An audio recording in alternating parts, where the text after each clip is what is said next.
할렐루야, 사랑하는 이글스필드 가족 여러분, 오늘도 주님의 말씀을 묵상하고 상고함으로써 하루를 은혜 안에 시작하는 모든 성도님들 되시기를 소망합니다.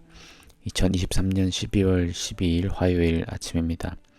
오늘 묵상 본문은 욥기 34장 31절에서 35장 16절까지의 말씀입니다. 그대가 하나님께 아뢰기를 내가 죄를 지었사오니 다시는 범죄하지 아니하겠나이다. 내가 깨닫지 못하는 것을 내게 가르치소서. 내가 악을 행하였으나 다시는 아니하겠나이다 하였는가. 하나님께서 그대가 거절한다고 하여 그대의 뜻대로 속전을 치르시겠느냐. 그러면 그대가 스스로 택할 것이요 내가 할 것이 아니니 그대는 아는 대로 말하라. 슬기로운 자와 내 말을 듣는 지혜 있는 사람은 반드시 내게 말하기를 욥이 무식하게 말하니 그의 말이 지혜롭지 못하도다 하리라.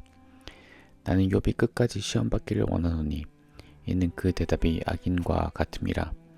그가 그의 죄에 반역을 더하며 우리와 어울려 손뼉을 치며 하나님을 거역하는 말을 많이 하는구나.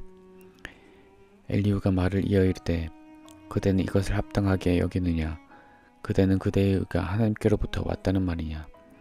그대는 그것이 내게 무슨 소용이 있으며 범죄하지 않는 것이 내게 무슨 유익이 있겠느냐고 묻지만은 내가 그대와 및 그대와 함께 있는 그대의 친구들에게 대답하리라. 그대는 하늘을 우러러보라. 그대보다 높이 뜬 구름을 바라보라.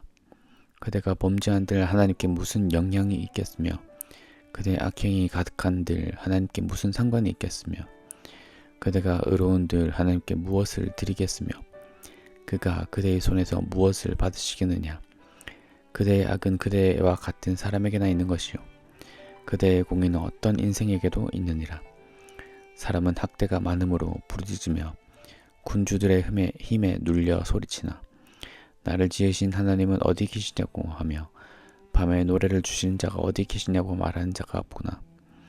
땅의 짐승들보다도 우리를 더욱 가르치시고 하늘의 새들보다도 우리를 더욱 지혜롭게 하시는 이가 어디 계시냐고 말하는 이도 없구나. 그들이 악인의 교만으로 말미암아 거기에서 부르짖으나 대답하는 자가 없음은 헛된 것은 하나님이 결코 듣지 아니하시며 전능자가 돌아보지 아니하심이라. 하물며 말하기를 하나님은 배울 수 없고 이래 판단하시면 그 앞에 있나니 나는 그를 기다릴 뿐이라 말하는 그대일까 보냐.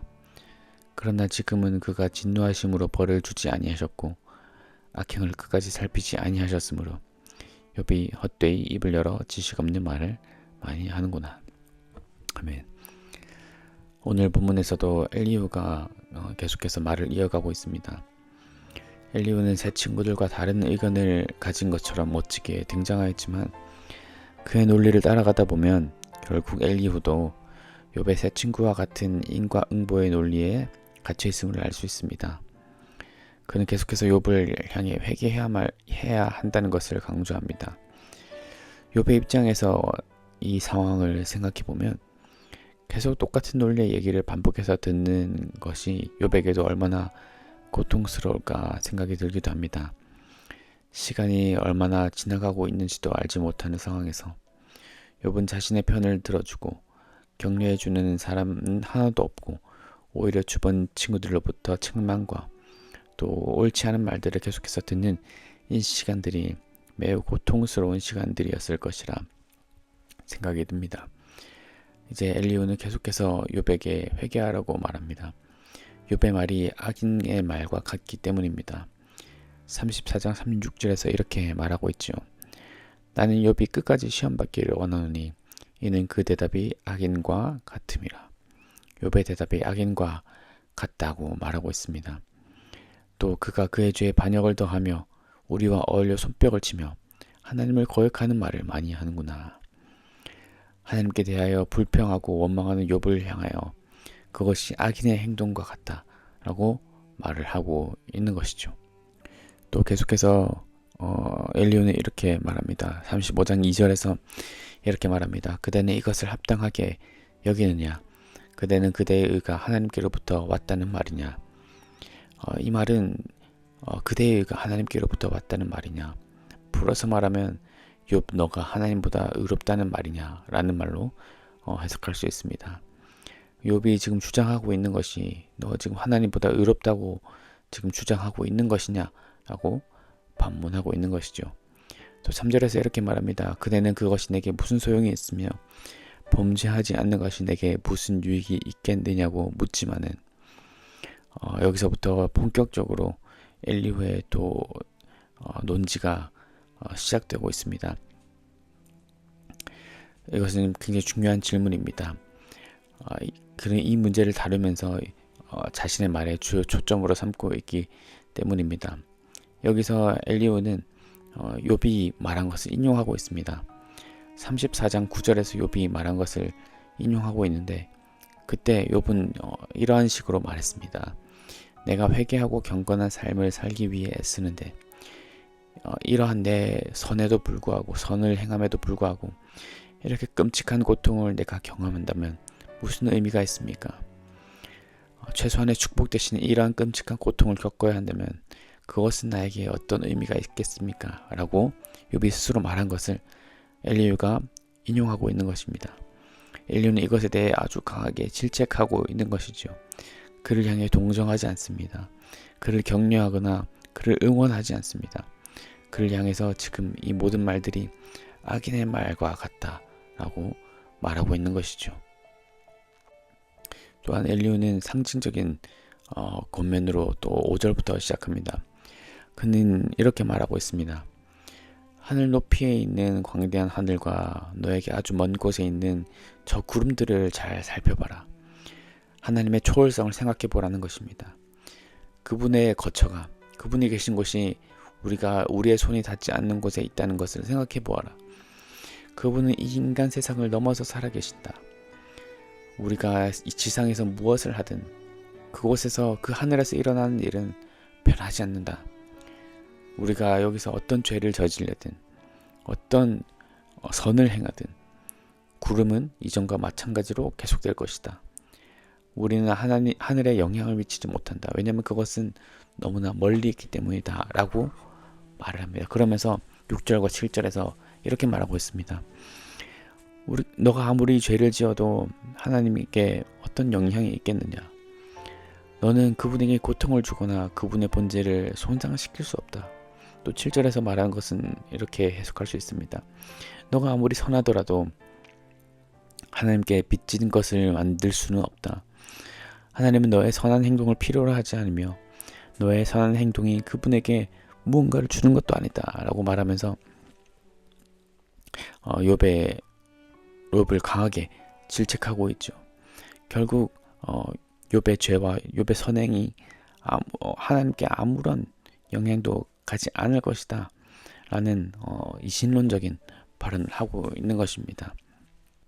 하지만 이것은 성경적으로 볼 때도 굉장히 틀린 그런 말이라고 할 수 있습니다. 그런 잘못된 신학적인 의견이라고 할 수 있는 것이죠. 왜냐하면 하나님은 이 세상을 창조하시고 저 멀리 멀찌감치 떨어져서 아무런 개입도 하지 않으시는 분이 아니시기 때문입니다. 하나님은 이 세상에 엄청난 관심을 갖고 계시며 또 사람들이 행동하는 모든 것을 감찰하고 지켜보고 또 개입하고 역사를 주관하시는 분이십니다. 이 땅에서의 죄악들이, 인간이 행하는 죄악들이 하나님께 아무 영향이 없었다면 하나님께서 바벨탑의 사건도 없었을 것입니다. 인간들이 자기의 교만을 위해 자신이 높아지기 위해서 바벨탑을 쌓았을 때 만약 그 죄악들이 하나님께 아무 영향이 없었다면 하나님은 바벨탑을 무너뜨리는 일도 하지 않으셨겠죠. 하나님은 계속해서 이 땅에 개입하고 계십니다. 이 땅을 관심 있게 주의 깊게 살펴보고 계시며 누가 하나님을 찾는 자들인지 어떤 사람들이 하나님의 그 의를 행하며 살아가고 있는지를 주의 깊게 살펴보고 계신 것이죠. 또 엘리후가 방금 말했던 이 신론적인 발언은 엘리후 자신이 주장하는 것과도 상반된 그러한 개념을 가지고 있는 말들입니다. 왜냐하면 엘리후는 이런 말을 하고 나중에 다시 또 욥에게 이렇게 말합니다. 회개하라고 말합니다. 너가 지금 죄 때문에, 너가 지은 죄 때문에 하나님께 벌을 받고 있으니, 죄 때문에 하나님께서 그 너의 삶에 개입을 하셨고 너에게 형벌을 주고 계시는 거니 너가 회개를 해야 된다. 그렇지 않으면 아무런 하나님으로부터 아무런 응답도 받을 수 없을 것이다 라고 말하고 있는 것입니다. 그러니 엘리후는 욥이 죄를 범했기 때문에 하나님께서 그에게 개입했다라고 말하는 것과 같은 것이죠. 욥의 죄가 하나님께 아무런 상관이 없었던 것이 아닌 것입니다. 엘리후는 이렇게 모순적인 말을 하고 있는 것이죠. 이렇게 오늘 본문에서는 엘리후조차도 자신의 신학과 자신의 그 논리를 주장하기 위해, 그것에 대해 자신의 입장을 고수하기 위해, 자신의 신학을 지키기 위해 굉장히 모든 상황들을, 욥의 상황들을 자신의 신학에 억지로 끼워 맞추고 있는 그런 모습들을 볼 수 있습니다. 엘리후 자신도 하나님에 대해서 다 알지 못하면서 무리하게 욥을 향하여서 판단하고 정죄하고 있는 것이죠. 이것은 우리 삶의 모습에도 흔히 나타날 수 있는 모습인 것 같습니다. 우리가 때로 다른 사람들을 향해서 정죄할 때도 있고, 또 우리가 때로는 욥과 같이 고통받는 순간에서 받지 않아도 되는 정죄를 받을 때도 있는 것입니다. 하지만 여러분, 우리가 기억해야 할 것은 하나님께서 모든 것을 주관하고 계시다는 사실입니다. 하지만 우리가 이 모든 것을 알지 못한다는 것 뿐이죠. 오늘 본문 35장 14절에서 엘리후는 이렇게 말합니다. 하물며 말하기를 하나님은 배울 수 없고 이래 판단하시면 그 앞에 있으니 나는 그를 기다릴 뿐이라 말하는 그대일까 보냐. 엘리후는 이렇게 욥이 이렇게 말하진 않았지만 이러한 태도로 일관된 모습을 보이는 욥의 그 태도를 지적하고 있는 것입니다. 하지만 이러한 말은 맞는 말이었던 것이죠.